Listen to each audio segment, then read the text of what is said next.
குருவே சரணம். நமது காளி மந்திராலயம் யூடியூப் சேனலில் பயணம் செய்யும் எனது அனைத்து ஆன்மீக உள்ளங்களுக்கும், அன்பு நெஞ்சங்களுக்கும், என் உயிரினும் மேலான சகோதர சகோதரிகளுக்கும் இனிய வணக்கம். இப்பொழுது நாம் பார்க்க இருக்கும் பதிவு என்னவென்றால், நாம் கையில் கட்டக்கூடிய கயிற்றின் நன்மைகளும் தீமைகளும். ஆம் நண்பர்களே, நாம் தெய்வ சன்னதிக்கு செல்லும் பொழுது அங்கு கையில் கட்டிக்கொள்கின்றோம்.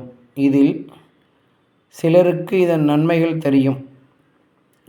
அந்த கயிற்றை நாம் கட்டுவதனால் நம் உடலில் என்ன மாற்றங்கள் உருவாகின்றது என்பதை.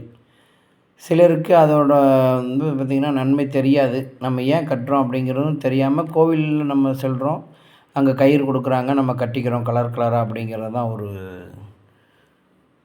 இதுவாகவே நடந்துட்டு வருது. அதோட நன்மை அப்படிங்கிறது பார்த்திங்க அப்படின்னா, தெய்வ சன்னதியில் தெய்வத்தின் காலடியில் வைத்து கட்டக்கூடிய கயிறுகளுக்கு உண்மையாலுமே சக்தி உள்ளது. சரிங்களா? இதை நீங்கள் நல்லா அறிஞ்சுக்கணும். சரிங்களா?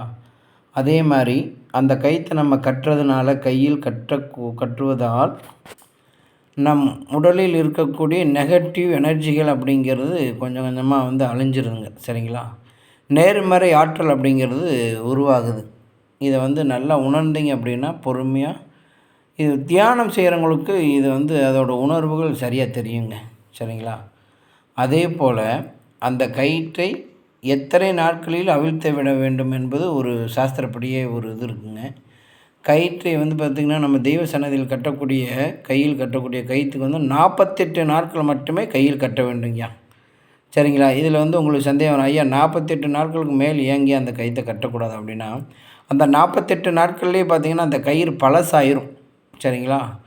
நம் உடலோடு உடல் அண்டி அந்த நம்மளோட உடம்பில் உள்ள அழுக்க பூராமே பார்த்திங்கன்னா அந்த கயிறில் படிஞ்சு அந்த கயிறோட நிறமே மாறிடும். அப்படின்னு பார்த்திங்கன்னா, அதோட தீமைகள் என்ன அப்படிங்கிறது பார்த்திங்கன்னா, அந்த கையில் இருக்கக்கூடிய அழுக்குகள் அப்படிங்கிறது அந்த கயிற்றில் பார்த்திங்கன்னா அப்படியே படர்ந்துடும். அப்போ நம்ம உணவு உண்பதற்காக கையை கழுவோம், நீரில் கையை கழுவுறப்ப அந்த கயிற்றில் பட்டு அப்படியே பார்த்திங்கன்னா நீரை அந்த அழுக்கோடு சொட்டு சொட்டாக அப்படியே சொட்டு விடும். அப்பொழுது நம்ம உணவு உண்ணும்போது அந்த உணவில் அந்த கயிற்றில் உள்ள அழுக்கு அப்படிங்கிறது அந்த உணவில் பட்டு உணவு அசுத்தமாகின்றது. நம்ம உண்ணக்கூடிய உணவில் வியாதிகள் பரவுகின்றது. இது உண்மை. நம்மளோட அழுக்கே நம்ம உடம்புல உட்கொள்ளும் பொழுது நமக்குள்ளே பார்த்திங்கன்னா சில தொந்தரவுகள் ஏற்படும். அதனால் அந்த கயிற்றை 48 நாட்கள் சரியாக அவிழ்த்து விட வேண்டும் என்பது சாஸ்திரப்படி உண்மை. இது நான் அறிந்தது. சரிங்களா? இதை நீங்கள் பின்பற்றுங்க. கண்டிப்பாக நீங்களே அதை உணர்வீங்க. அதே போல் அந்த கவிழ்த்தை நாம் 48 நாட்கள் பிறகு அவிழ்த்து எங்கு அகற்ற வேண்டும் அப்படிங்கிறத பார்த்திங்க அப்படின்னா, ஆற்றிலோ அல்லது குளம் குட்டையிலோ அல்லது கடலிலோ அந்த கயிற்றை போட்டு இது பண்ணிடலாங்க, அகற்றிடலாம். இல்லை அப்படின்னா கால் தடம் இல்லாத மண் பகுதியில் சிறிது ஆழம் மண் தோண்டி அதை புதைச்சி வச்சுட்டோம் அப்படின்னா அந்த கயிறு எத்து போயிடும். சரிங்களா?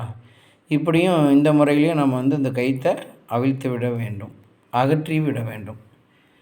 இதேபோல் ஆன்மீக சொந்தங்களுக்கு ஏதேனும் ஆன்மீகத்தை பற்றி சந்தேகங்கள் இருந்தால் எந்த ஒரு தயக்கமும் இல்லாமல் நமது காளி மந்திராலயம் யூடியூப் சேனலில் கமெண்ட் மூலம் தெரிவித்து கொள்ளலாம். அதேபோல் நமது ஆன்மீக பதிவுகள் பிடித்திருந்தால் லைக் செய்யவும், நமது காளி மந்திராலயம் யூடியூப் சேனலை சப்ஸ்கிரைப் செய்து பெல் பட்டனை அழுத்தி கொள்ளவும். தினந்தோறும் நாம் போடக்கூடிய ஆன்மீக பதிவு உடனுக்குடன் உங்களை தேடி வரும். ஆன்மீக சொந்தங்களை, ஹரி ஓம் சிவாய நமக. எல்லா புகழும் இறைவன் ஒருவனுக்கே. சிவ சிவ.